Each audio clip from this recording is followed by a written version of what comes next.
अस्सलामु अलैकुम व रहमतुल्लाहि व बरकातुहू।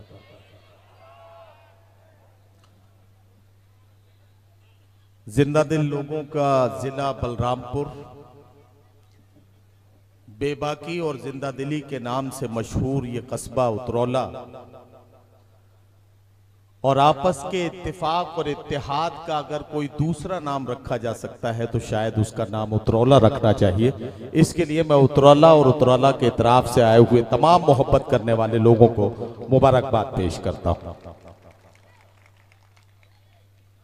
कौमी यकजहती के नाम आज की शाम एक खूबसूरत मुशायरे और कवि सम्मेलन की शक्ल में हमारे मुल्क की सांझी विरासत और हमारे मुल्क की गंगा जमनी तहजीब का परचम लेकर मोहब्बतों का पैगाम आम करने के लिए एक कोशिश की शक्ल में यहाँ के नौजवानों के जरिए मुशायरे की शक्ल में खूबसूरत महफिल आपके खिदमत में पेश की जा रही है।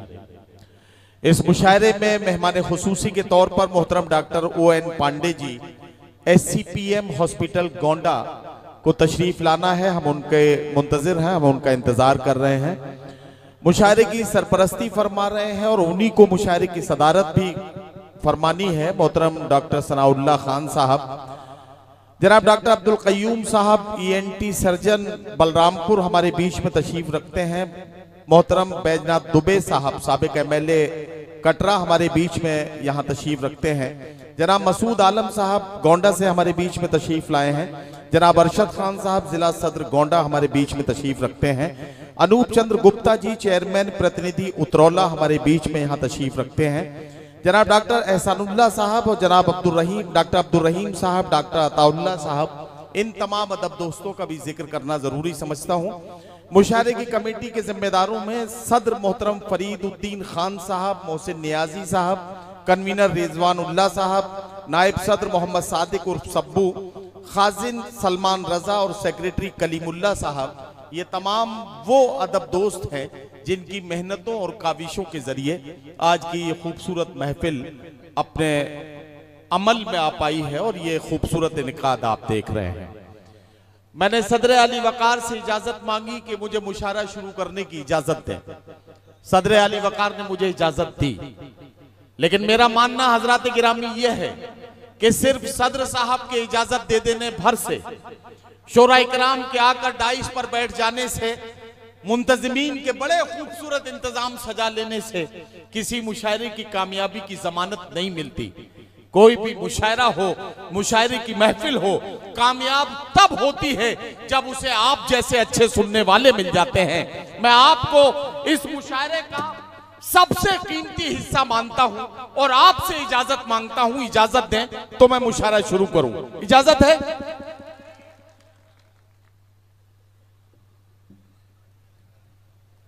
अब एक बात तो मैं यहां ये कहूंगा कि थोड़ी देर जब तक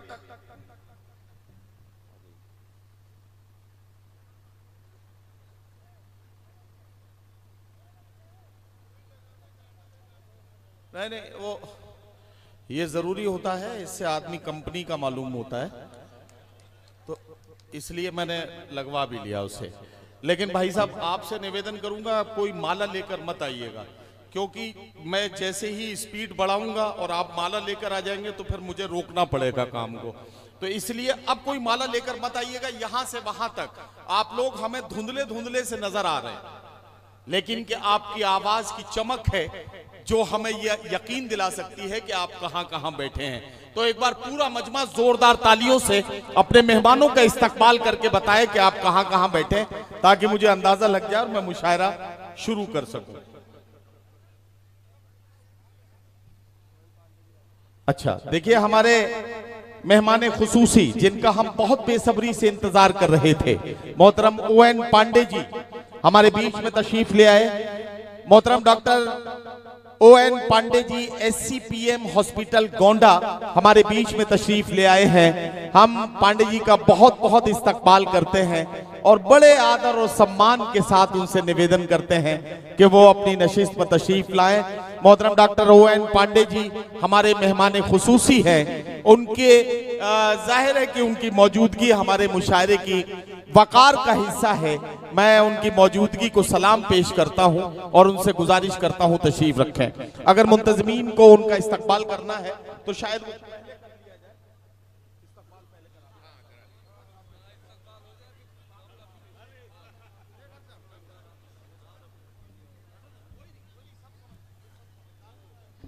मित्रों, ये इतना तो सब समझदार लोग हमारे इस कार्यक्रम के मुख्य अतिथि गंगा जमुनी की तहजीब को मजबूत करने के लिए आज हमारे बीच में मुख्य अतिथि के रूप में डॉक्टर ON पांडे साहब गोंडा की धरती से तशरीफ लाए हैं। जोरदार तालियों से अभिनंदन कीजिए, स्वागत कीजिए उनका। और निवेदन करना चाहता हूं डॉक्टर एहसान साहब से, उनका माला पहना करके स्वागत करें, अभिनंदन करें डॉक्टर ON पांडे साहब का, डॉक्टर एहसान साहब द्वारा और डॉक्टर सनाउल्लाह साहब द्वारा स्वागत और अभिनंदन। बस 1 मिनट आपका कीमती समय लेना चाहूंगा।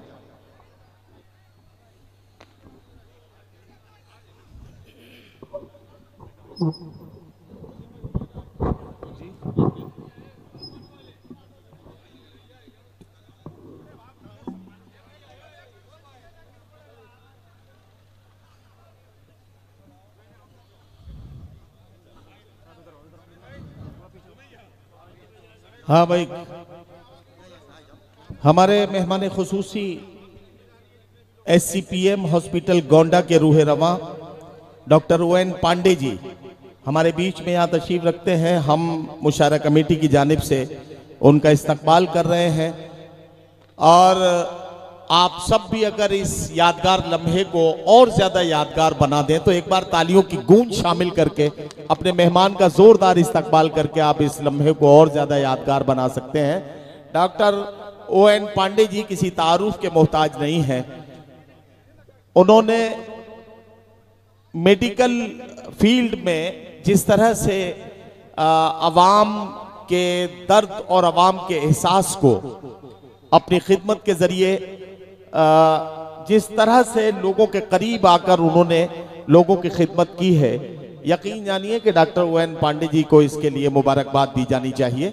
और उन्होंने यहाँ आकर यकीनी तौर पर हमारे मुशायरे पर ये अपनी मोहब्बतों का एक ऐसा सबूत पेश किया है जिसके लिए हमारा मुशायरा कमेटी उनके मशकूर रहेगी।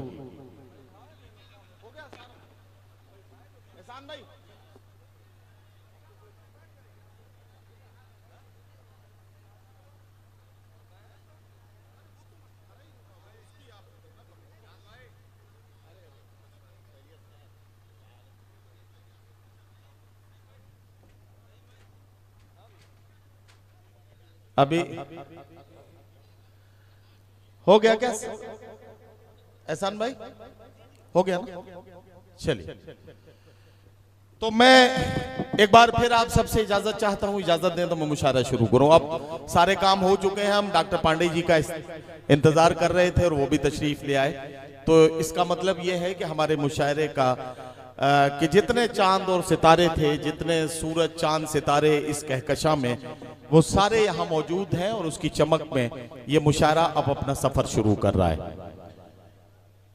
मेरी आदत है कि मैं अपने अकीदतों के इजहार के साथ मुशायरे के सफर का आगाज करता हूं, लेकिन ये जो मिसरे मैं पढ़ूंगा ये सिर्फ मेरी अकीदत नहीं है, सिर्फ मेरा मानना नहीं है, इसके साथ आपका ताल्लुक भी जुड़ेगा। तो जहां जहां आपके दिल को छू जाए कोई मिसरा, तो आपकी आंखों की चमक और आपकी दादो तहसीन की सदाएं ये बताएंगी कि मुझे आपकी कितनी देर और कैसे खिदमत करनी है। जिंदगी दी है तो जीने का हुनर भी देना, जिंदगी दी है तो जीने का हुनर भी देना, पांव बख्शे हैं तो तौफीक के सफर भी देना। गुफ्तगू तूने सिखाई थी कि मैं गूंगा था, अब मैं बोलूंगा तो बातों में असर भी देना। गुफ्तगू तूने सिखाई थी कि मैं गूंगा था, अब मैं बोलूंगा तो बातों में असर भी देना। खुदावंदा मैं तेरे नाम से आगाज करता हूं, तेरा बंदा हूं, तेरी रहमतों पर नाज करता हूं। फकत तेरी मदद और इस्ताअनत के भरोसे पर मुझे उड़ना नहीं आता मगर परवाज करता हूं। हजरात गिरामी, ये शाम कौमी यकजहती के नाम मुनक़िद की गई है। जब जब कौमी यकजहती की बात आती है तो हमें यह समझना पड़ता है कि क्या जरूरत है कि मुल्क के लोगों को बार बार कौमी यकजहती की याद दिलाई जाए। मैं उत्तरोला की इस अजीमुल मर्तबत सरजमीन पर खड़े होकर बड़ी जिम्मेदारी के साथ ये बात कहता हूं कि मुल्क पर जब जब कोई मुश्किल वक्त आता है तब तब मुल्क में, समाज में आपस के रिश्तों को करीब लाने और आपस के रिश्तों को मजबूत बनाने की जरूरत पड़ती है। मुल्क के आजादी का मामला हो या आज के अहद में जब समाज में हमारे रिश्ते कमजोर पड़ रहे हैं, ऐसे दौर में कौमी यकजहती की बहुत जरूरत है। लोग समझते हैं कि कौमी यकजहती का शायद ये मतलब है, सेकुलरिज्म का शायद ये मतलब है कि हिंदू जाके मस्जिद में नमाज पढ़ने लगे और मुसलमान मंदिर में जाके आरती करने लगे।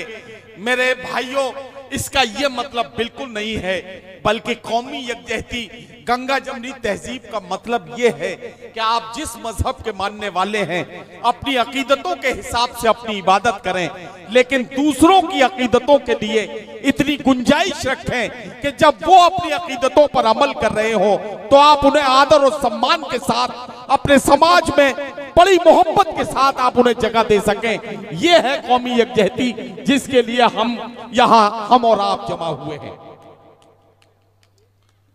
नाम पर मजहबों के लड़ भिड़ कर यूं ही सड़कों पे गर बहा दोगे। नाम पर मजहबों के लड़ भिड़ कर यूं ही सड़कों पे गर बहा दोगे।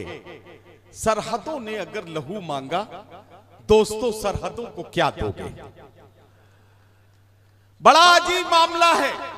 उत्तरौला में खड़ा हूं, मैं जिम्मेदारी के साथ ये बात कह रहा हूं।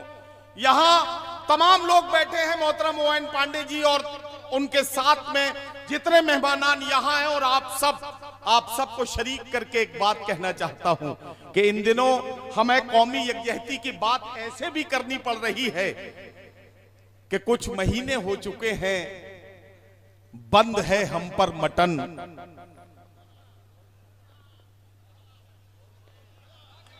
अच्छा, यहां भी यही है क्या? कुछ महीने हो चुके हैं बंद है हम पर मटन, दावतों में खा रहे हैं भिंडियां अहले सुखन। खा के घुइयां क्या दिखाएं शायरी के बागपन, सूख के पालक का पत्ता हो गए हैं गुलबदन। नफरतों की भीड़ में देखो तो क्या क्या खो गया, सब्जियां हिंदू हुई बकरा मुसलमान हो गया। सब्जियां हिंदू हुई बकरा मुसलमान हो गया। लेकिन यह बात मैंने सिर्फ आपको शगुफ्ता करने के लिए कही थी।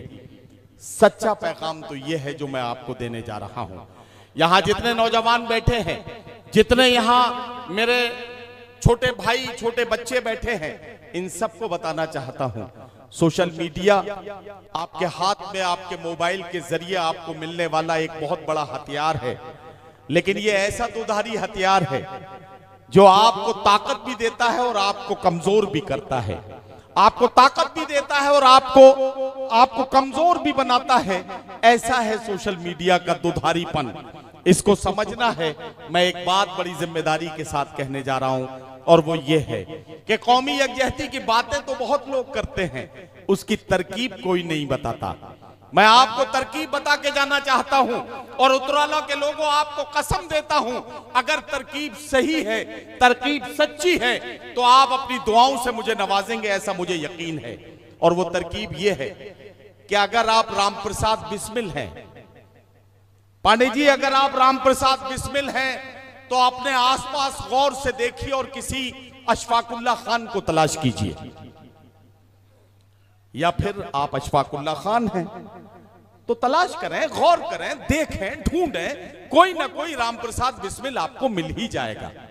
जब वो मिल जाए, उसके कंधे पर भरोसे के साथ हाथ रखें, उसकी आंखों में आंखें डालकर मुस्कुराते हुए उसकी तरफ देखें और पूरे भरोसे के साथ उसको यकीन दिलाते हुए कहें, उदय प्रताप जी की ये 4 लाइनें उसे सुना दें कि न तेरा है न मेरा है, ये हिंदुस्तान सबका है, नहीं समझी गई ये बात तो नुकसान सबका है। न तेरा है न मेरा है, ये हिंदुस्तान सबका है, नहीं समझी गई ये बात तो नुकसान सबका है। जो इसमें मिल गई नदियां वो दिखलाई नहीं देती, महासागर बनाने में मगर एहसान सबका है। हजरात गिरामी, यही है कौमी यकजहती का वो पैगाम जिसे पहुंचाने के लिए हम आपकी खिदमत में यहां हाजिर हुए हैं। आखिरी बात कहने जा रहा हूं, आखिरी 4 मिसरे पढ़ूंगा और उसके बाद पहले शायर से आपकी मुलाकात कराऊंगा। आप कुछ भी हैं, इससे कोई फर्क नहीं पड़ता। आप किस मजहब के मानने वाले हैं, आप किस बिरादरी से आपका ताल्लुक है, आप समाज में अमीर हैं, गरीब हैं, छोटे घर में रहते हैं, बड़ी कोठी में रहते हैं, आप कहां रहते हैं, आप क्या करते हैं, इससे कोई फर्क नहीं पड़ता।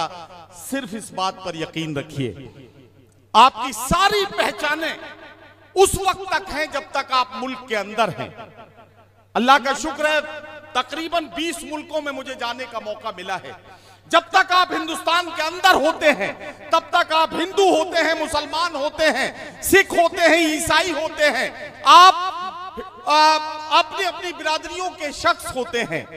लेकिन जैसे ही हिंदुस्तान की सरहद से एक कदम आप बाहर रखते हैं, उस वक्त आपकी पहचान किसी मजहब के नाम से नहीं होती, आपकी पहचान सिर्फ हिंदुस्तानी के नाम से होती है। उस वक्त आप सिर्फ हिंदुस्तानी होते हैं, उस वक्त आप सिर्फ हिंदुस्तानी होते हैं। एक नीले रंग का पासपोर्ट आपकी पहचान होता है, अशोक की लाट आपकी शिनाख्त बनती है, इसके अलावा आपकी और कोई पहचान नहीं होती। इसीलिए मैं ये कहना चाहता हूं कि रोशनी का कुछ न कुछ इम्कान होना चाहिए। आपकी तरफ से मुझे कुछ रद्द अमल मिलेगा तो मैं और बेहतर खिदमत करने की कोशिश करूंगा। रोशनी का कुछ न कुछ इम्कान होना चाहिए, बंद कमरे में भी रोशनदान होना चाहिए। हिंदू मुस्लिम आपके माथे पे चाहे जो भी हो, आपके सीने में हिंदुस्तान होना चाहिए। हिंदू मुस्लिम आपके माथे पे चाहे जो भी हो, आपके सीने में हिंदुस्तान होना चाहिए।